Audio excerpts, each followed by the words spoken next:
Number 1 వశీకరణ మాంత్రికుడు జ్యోతిష్యాలయం. ఎక్కడి వారికైనా ఒక్క ఫోన్ ద్వారా వెంటనే పరిష్కారం చెప్పబడును. స్త్రీ పురుష వశీకరణం, ప్రేమ, పెళ్లి, సంతానం, వ్యాపారం, కుటుంబ సమస్యలు, భార్యాభర్తల గొడవలు, గృహం, స్థలం సమస్యలు, కళ్యాణ దోషము పరిష్కరించబడును. దుష్ట శక్తులు తీయబడును. నాగదోషం తీయబడును. నాగబంధన, గుప్త నిధులు, ధనం, లంకె బిందెల కొరకు గురువు గారిని సంప్రదించండి. మీరు కోరుకున్న వారిని మీ వద్దకు చేర్చాలా? అంజనం వేసి చూపబడును. Guruji phone number 8185066725. ఛానల్లోకి తిరిగి స్వాగతమండి. మిథున రాశి వారి జాతకులు మే మాసంలో 9వ తేదీ. భయంకరమైన వార్త, జాగ్రత్తగా ఉండండి. ఈ రోజున వీరికి ఏం జరగబోతుంది తెలిస్తే ఆశ్చర్యపోతారు, బాధపడతారు, కష్టపడతారు. ఏం జరుగుతుంది అనే ముఖ్య అంశాలు ఈ వీడియోలో తెలుసుకుందాము. వీడియో మీకు నచ్చితే ఎక్కడా స్కిప్ చేయకుండా పూర్తిగా చూడండి. నచ్చితే ఒక చిన్న లైక్ చేయండి. మీ లైక్ మాకెంతో సపోర్ట్ అండ్ ఎంకరేజ్మెంట్ గా ఉంటుంది. ఇక ఆలస్యం అనేది ఏమాత్రం లేకుండా వీడియోలోకి వచ్చేద్దాము. ముఖ్యంగా ఈ రోజున మిథున రాశి వారి జాతకులు దినఫలాలు చూస్తే భయంకరమైన వార్త వింటారు, జాగ్రత్త. అత్యంత సన్నిహితులుగా ఉండే వ్యక్తుల వద్ద నుంచి ఒక భయంకరమైన వార్త అయితే వినబోతున్నారు. జాగ్రత్తగా ఉండండి. వారికి ఏదైనా పెద్ద సమస్య రావడం, ఏదైనా ప్రమాదంలో చిక్కుకోవడం, ఈ విధంగా మీకు చాలా క్లోజ్ గా ఉన్న వ్యక్తుల నుంచి, వారు బంధువులు కావచ్చు, మిత్రులు కావచ్చు, శ్రేయోభిలాషులు కావచ్చు, పనిచేసే చోట ఉండొచ్చు. ఇలా ఎవరైనా సరే మీకు చాలా క్లోజ్ గా ఉండే వ్యక్తుల గురించి ఒక వార్తను అయితే వినబోతున్నారు. కాబట్టి వారి తరపున భగవంతుణ్ణి ప్రార్థించండి. ఆ పరమశివుణ్ణి వేడుకోండి. మీ ఆప్తులకు, మీ సన్నిహితులకు, మీ యొక్క శ్రేయోభిలాషులకు, మీ యొక్క బంధువులకు ఎవ్వరికి ఎటువంటి సమస్య కానీ ప్రమాదం కానీ రాబోతున్నా ఆ యొక్క ప్రమాదం నుండి, సమస్య నుంచి వారిని బయట పడవేయమంటూ పరమశివుణ్ణి మనస్ఫూర్తిగా వేడుకోండి. ఓం నమఃశివాయ అనే పంచాక్షరి మంత్రాన్ని మీరు మీ యొక్క మనసులో ఈ రోజున 11 సార్లు ఏ సమయంలో అయినా మననం చేసుకోండి. వీలైతే శివునికి జలాభిషేకం చేయండి.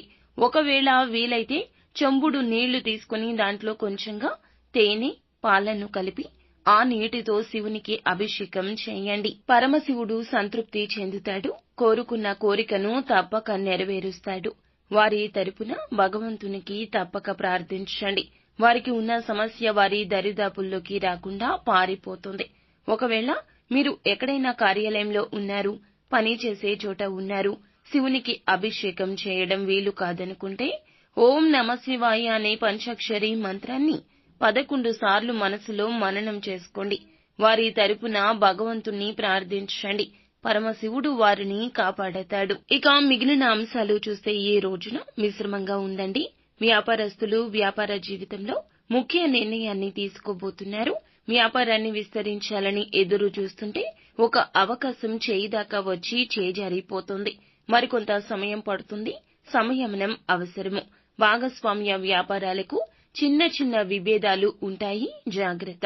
పెట్టుబడుల గురించి ఆలోచన చేస్తున్న వారికి డబ్బు సమకూరే అవకాశం ఉంది. ఒక మంచి తిథి చూసుకోండి. శుభముహూర్తంలో వ్యాపారాన్ని ప్రారంభించండి. అనుభవం లేని వ్యాపారాల జోలికి మాత్రం వెళ్తే నష్టాలు చవిచూసే ప్రమాదం ఉంది. కాబట్టి ఈ అంశంలో తగిన జాగ్రత్త చాలా అవసరము. నమ్మిన వ్యక్తులే మోసం చేయొచ్చు. కాబట్టి జాగ్రత్త వహించండి. ఆర్థికపరమైన లావాదేవీల విషయంలో, ఒప్పందాల విషయంలో, షూరిటీ సంతకాల విషయంలో జాగ్రత్త. లేనిపోని సమస్యలు కొని తెచ్చుకున్నట్లు అవుతుంది తగిన జాగ్రత్త తీసుకోకపోతే గనక. అయితే ఉద్యోగస్తులు ఉద్యోగ జీవితం గురించి ముఖ్య నిర్ణయం తీసుకుంటారు. పై అధికారుల ప్రశంసల వర్షం కూడా ఈ రోజున వద్దన్నా కురవబోతోంది. పెండింగ్ లో ఉన్న ఒక పని పూర్తి చేశారు. ఇందులకు ఇది మూల కారణము. ఈ పని చేయడంలోనే ఇదివరకు ఎన్నో ఆటంకాలు ఎదుర్కొన్నారండి. ఈ రోజు ఆ పని అయితే సక్సెస్ చేసి చూపిస్తారు. తోటి ఉద్యోగస్తుల మన్ననలు, ఫుల్ సపోర్ట్ కూడా పొందుకుంటారు. వారి నుంచి మంచి సూచనలు, సలహాలు కూడా మీకు కలగడం జరుగుతుంది. శత్రువులుగా భావించే వ్యక్తుల నుంచి సమస్య ఎదురైనా అధిగమించి ఆ పని పూర్తి చేసి పై అధికారుల మన్ననలు పొందుకుంటారు. కుటుంబ సభ్యులతో ఈ రోజున ఒకరితో చిన్న గొడవ జరిగే అవకాశం ఉంది. కాస్త జాగ్రత్త వహించండి. సో ఫ్రెండ్స్, చూసారుగా, ఈ వీడియో మీకు నచ్చితే తప్పకుండా లైక్ చేయండి. మరిన్ని వీడియోస్ కోసం మా ఛానల్ ని సబ్స్క్రైబ్ చేసుకుని ఫాలో అవ్వండి. Thank you.